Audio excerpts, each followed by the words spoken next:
انا مش عارف امتى التحكيم الافريقي هيتعدل حاله، ويرجعوا يقول لك الاهلي بيكسب بالحكام، ويرجعوا يقول لك ده الاهلي لولا الفار، لولا انه بيكسب، ولولا. طب احنا بنتمنى الفار النهارده.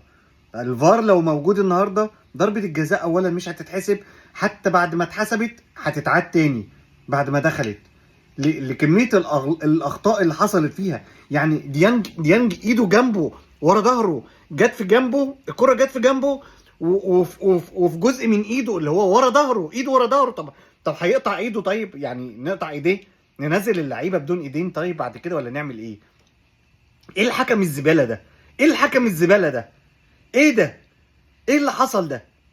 يعني الكرة جايه في بطنه، جايه في جنبه، وايده ورا ظهره لمست ايده. ايده لا هي مفروده ولا مرفوعه ولا مكبره جسمه ولا اي حاجه. طب نعمل ايه طيب؟ بلاش كده. اتحسبت اتشاطت واتصدت من العارضه، ولا شوبير صدها ولمست شوبير واتصدت في العارضه، والثلاث اربع لعيبه من الجيش الملكي جوه منطقه الجزاء، واحد منهم شاطها جابت جول. طب دي ما تتعادش؟ دي تتحسب ازاي؟ سيبكم من ده كله. يترمي سكينه على مصطفى شوبير، سكينه معجون.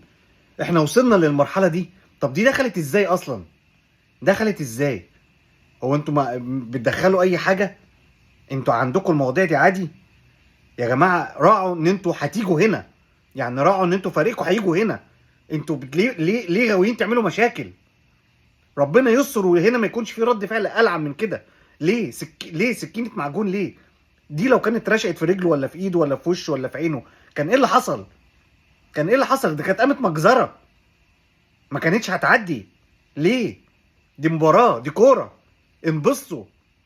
اللي يتغلب يتغلب واللي يكسب يكسب. ليه كده؟ وبعدين اخر دقيقه في المباراه 3 4 كور في الملعب، والحكم ولا هنا عامل من بنها. لا فعلا بجد ده اللي يتقال عليه عامل من بنها. 3 4 كور في الملعب وثلاث اربع لعيبه كل واحد عمال يشوط كوره شكل، لدرجه ما بقيناش عارفين انهي الكوره الاصليه. كل ده عشان هجمه رايحه للنادي الاهلي في اخر دقيقه. هي بقت كده. فكرتوني بفريق بيخبي الكور والله العظيم لما كان برضو خايف يتغلب.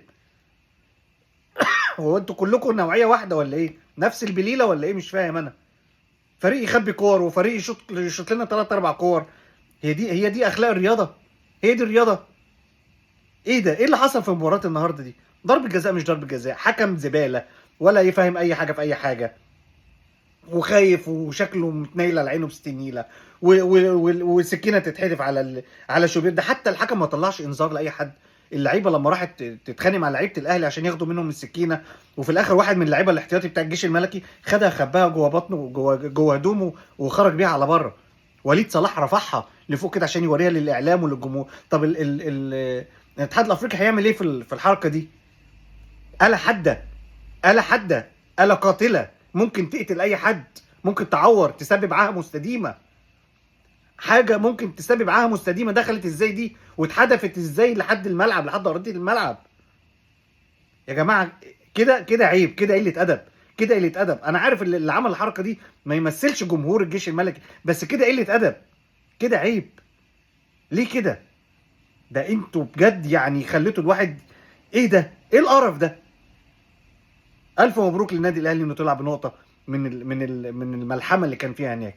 وبجد احنا فريق، احسن فريق في افريقيا، وان شاء الله ان شاء الله هنعوض وهنكسب وهنصعد للدور اللي بعده، وان شاء الله البطوله دي بتاعتنا ال 13 يا اهلي. سلام.